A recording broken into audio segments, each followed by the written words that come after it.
O título brasileiro de 2003, quando o Alberto chama e Arthur Moraes, o que é que só você viu, você faz a sua descrição e logo após a rádio manda em homenagem ao Pinguim, rindo à toa. Sensacional. Foi uma coisa que marca todo cruzeirense. E isso veio de quem? Foi vocês dois que resolveram fazer essa homenagem? Como é que foi? A gente conversava antes, né? Sugeria, né? Sugeria aquilo, que seria ótimo, porque ele foi um nome que a rádio, um grande nome que a rádio teve, né? Ele tinha morrido naquela época, parece que 2 anos atrás, né? Então fazia aquela, não foi só de um jogo, não, de vários outros jogos, a gente sempre colocava o Pinguim, né? Para dar aquela risada dele que foi realmente marcante, né? E que jamais teve uma igual, né? O rádio tinha essa gostosura, né? Essa magia, esse glamour, né? É verdade. Então, e hoje já é um tanto quanto mais profissional, tá? Mas tanto diferente. Está muito dinâmico, né, Alberto? Hoje ele disputa com muita coisa, disputa com a televisão, disputa com os blogs, os seus blogs, disputa com um monte de coisa. Verdade. As redes sociais hoje predominam, predominam assim, o rádio é inigualável. O rádio continua sendo o maior veículo de comunicação do mundo. Isso aí é pesquisado, isso tem pesquisa, é insuperável o rádio. Mas você hoje convive também com as redes sociais, sempre tem informação. O rádio está inserido na internet, dentro das redes sociais, né? Foi uma junção aí que essa tecnologia trouxe aí. E eu tenho assim, eu me lembro quando eu vim para Itatiaia, para fazer essa dupla de 2 com o Alberto, né? Porque isso foi um ano depois. Eu cheguei, tipo assim, eu era em Manhuaçu camisa 8, o Oswaldo chegou, só tem vaga para camisa 2 aqui, eu era narrador. Falei, opa, vou jogar de lateral, o que é isso? Cheguei, assumi uma cobertura do Cruzeiro, trabalhar com o Alberto, e foi até numa ida da equipe da Itatiaia com o Alberto, com o Gontijo, com o Pinguim, com o Oswaldo Faria, eu na cobertura no hotel lá onde estava a delegação do Cruzeiro, que o Oswaldo começou a me olhar, me observar, o Alberto começou a conversar comigo, meu filho, você não tem vontade de ir para a capital não? E lá, aquele trabalho que eu fiz de cobertura já havia chamado a atenção. Foi quando o Alberto falou que eu tinha muito potencial e quis o destino, então, que a gente tivesse tido essa convivência profissional, né, por 20 anos e uma convivência que segue até hoje, porque o Alberto viaja pelo prefixo dele, eu viajo pelo meu, mas agora mesmo a gente já está combinando. Porto Alegre? Vamos para a mesma churrascaria. A amizade continua. Sempre. Isso é que é o mais importante, né? Isso é gostoso do rádio. Quando você faz uma viagem aí para outro estado, outra cidade, que toda a imprensa vai, né? Você faz a confraternização, por exemplo, num restaurante, vai todo mundo, começa a contar piadas aqui, relembra de muita coisa. Quer dizer, hoje está um pouco diferente, né? Porque praticamente são 2 rádios que vão fazer futebol hoje no estado, no exterior, né? A Super e a Itatiaia, né? Então, antigamente tinha os jornais, Estado de Minas, Diário de Minas, outros jornais que iam todos, quer dizer, ficavam às vezes 20, 30 pessoas da crônica num restaurante, isso era bacana demais. Mas a condição também econômica do país era outra, né? Hoje mudou em todos os sentidos, evidentemente, né? Que mudou. Com certeza. Alberto, e voltando um pouco lá atrás, você começou sua carreira em 1955, você nasceu em Divinópolis. Eu nasci em Divinópolis, mas fui criado em Araxá. Começou a trabalhar lá em Araxá, né? Em Araxá, eu comecei lá no ano mais ou menos de 1956, 57, não sei, um negócio assim. Eu me lembro até quando, em 58, foi a seleção brasileira lá em Araxá fazer os treinamentos para a Copa do Mundo de 1958. Então vi pela primeira vez Pelé, menino ainda, aquele timaço todo do Brasil, né, em 58. Então, que foi campeão mundial pela primeira vez. Primeira vez. Então, mais ou menos já estava começando ali, fazendo jogos de futebol de salão, do campeonato da cidade, né? Eu ajudei a fundar um time lá em Araxá, chamado City, que na época nós éramos todos estudantes, né? E City era Companhia Inimiga do Trabalho. Mas como eu tinha que registrar o time na Federação Mineira de Futebol, passou a ser Clube de Incentivo ao Turismo, que existe até hoje. Esse time existe até hoje em Araxá. Já foi campeão várias vezes do Vaziano da cidade. Então. E foi bacana, quer dizer, quantos anos... Um clube de futebol, às vezes, a gente fala, ele existe mais do que uma empresa, às vezes, né? Uma grande empresa automobilística, outra qualquer, né? há quantos anos isso? Desde 57, nós estamos em 2019, o clube, o City, existe ainda na Chácara. Lá eu comecei. Mas comecei pequeno também, quando era pequeno, irradiando jogo de botão. E foi aí já no onde que eu aprendi a irradiar. No de botão foi onde você viu que você queria mesmo ser narrador, que você viu que tinha capacidade para isso? Era, como se diz, tarado para ser um radialista desde menino, né? Então eu começava a irradiar jogos de botão, ouvindo aqueles locutores da Rádio Nacional do Rio, quando Manuel Benachá, na Rádio Tupi, Rádio Globo. Rádio Globo naquela época nem existia no futebol. Sempre era nacional, Bandeirantes de São Paulo. E nessa época, qual foi a sua grande inspiração?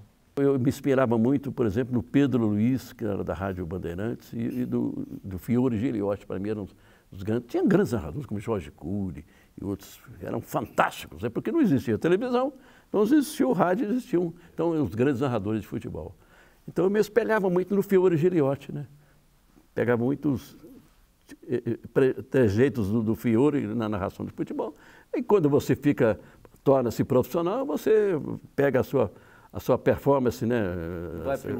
Vai aprimorando, pega a sua característica, né? Da gente mesmo, né? Então. Exatamente em 65, eu acho que podemos dizer que é o grande feito da sua carreira, narrar o primeiro gol do Mineirão?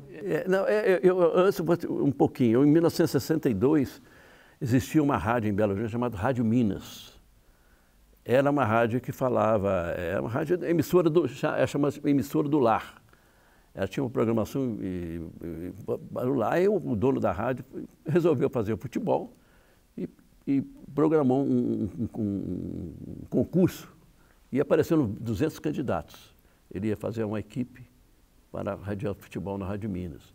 Ficaram 3. Eu fui um dos 3, o Vicente Gomes, que foi muitos anos no estado de Minas e na Rádio Guarani, e o Paulo Roberto Pinto Coelho, que foi um grande repórter do passado. Não sei se o Arthur se lembra do Paulo Roberto Pinto Coelho, claro. Já falecido. Convivi com ele em algumas viagens. Exatamente. Então, nós fizemos uma equipe, cujo comando era do Ilídio, que era um radialista também da época, e o Campos de Mirandas, que trabalha na Vale, também era um comentarista. Fizemos uma equipe muito boa e estávamos radiando os jogos do Campeonato Mineiro. Aí o pessoal começou a ouvir, Itatiaia começou a ouvir, Inconfidência e tal. Uai, essa turma aí é boa. Nos chamaram no início de 1963. Daí que eu fui para a Rádio Itatiaia. Mas antes eu passei pela Rádio Minas, que hoje já não existe mais. Entendi. E voltando, qual a importância de ter narrado o gol do Bruglia na sua carreira, o primeiro gol da história? Uma importância muito grande, porque eu estava começando praticamente a minha jornada como profissional, né, na Rádio Itatiaia, e existia também o Valdir Rodrigues, também era outro locutor, que já não está mais na Rádio Itatiaia, já há muitos anos, né, saiu o Valdir. Ele era o principal locutor da rádio na época, em 1965. Ele fez o primeiro tempo do jogo e eu fiz o segundo tempo. E tive a primazia de narrar o primeiro gol do Mineirão, gol de Buglé, aos 2 minutos do segundo tempo. Foi para mim, realmente, sempre fiquei sensibilizado, alegre, honrado, né, de ter narrado o primeiro gol do Mineirão, isso em 1965, hoje mais de 55 anos, né, ou quase 55 anos. Né? Isso. Ainda estou firme ainda. Está firme aí. Deus está me segurando aí, né? E bem. É isso aí, bem.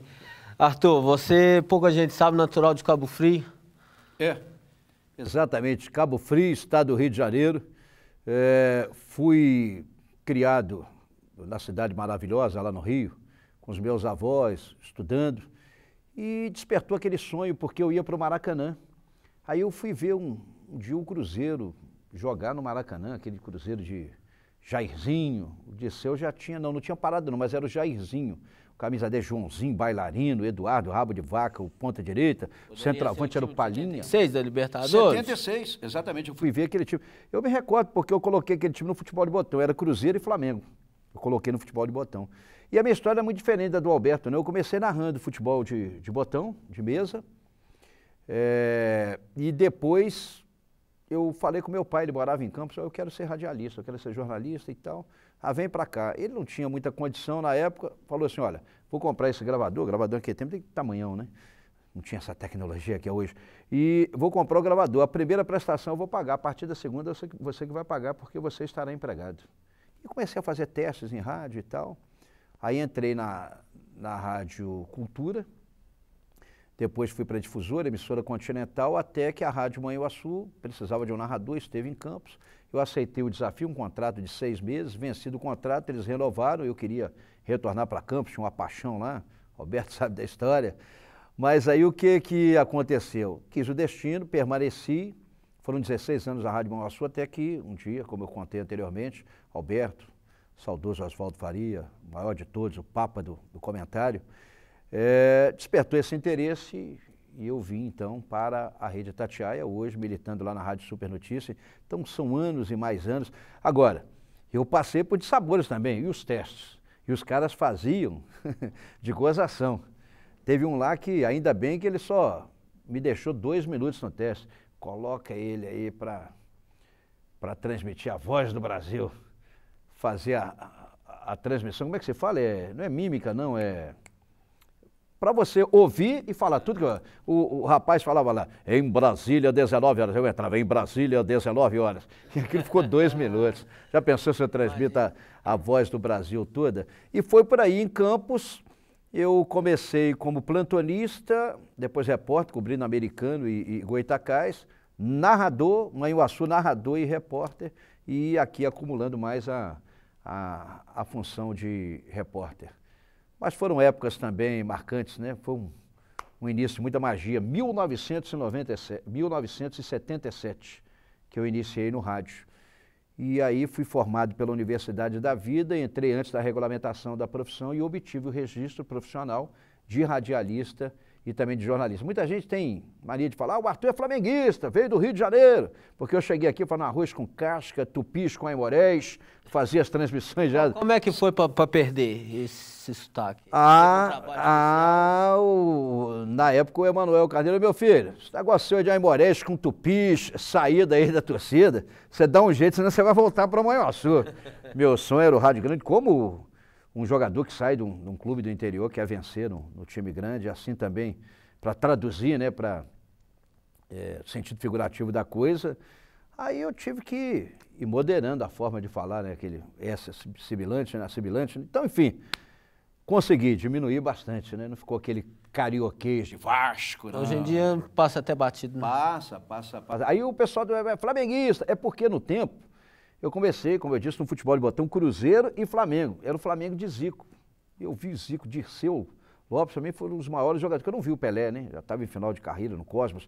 Mas Zico e Dirceu Lopes foram os maiores gênios da bola no futebol brasileiro que eu vi jogar. Então eu tinha realmente assim, uma simpatia muito grande pelo Flamengo daqueles tempos. Jamais o recente aí e tal. Eu sou Cruzeiro, é coração, Cruzeiro até o fim, e tenho também a felicidade de ser o repórter que mais volta olímpica deu, entrevistando os jogadores. É campeão, porque eu peguei uma fase esplendorosa do Cruzeiro, né? Só títulos e mais títulos. Aqui você que falou pra gente aí que você teve essa experiência, né, de ter narrado, começou como narrador, o próprio Alberto falou aqui que lá contra o Grêmio, quando precisou, você substituiu brilhantemente. Você pensa um dia encarar aí a narração? Não, eu acho que já passou esse tempo de narrador, até porque a minha identificação é muito grande hoje, como o porta-voz também do torcedor celeste no prefixo que eu trabalho, a Rádio Super, como foi nos meus tempos de Itatiaia. Então eu já tenho aquela identificação com a Nação Azul, do repórter que passa a informação, que passa as notícias. Numa eventualidade de novo, sim. Teve um tempo, quando eu fui desligado da Rede Itatiaia, que eu pensei, estava negociando com uma emissora aí, um outro prefixo, ainda não existia a possibilidade, né, do surgimento da Rádio Super Notícia, eu aventei essa possibilidade, vou me tornar narrador. Mas aí a coisa não evoluiu. Você não caminhou para esse lado? Não caminhou para esse lado, mas eu estou feliz e assim eu espero encerrar minha carreira no rádio, nessa condição de repórter.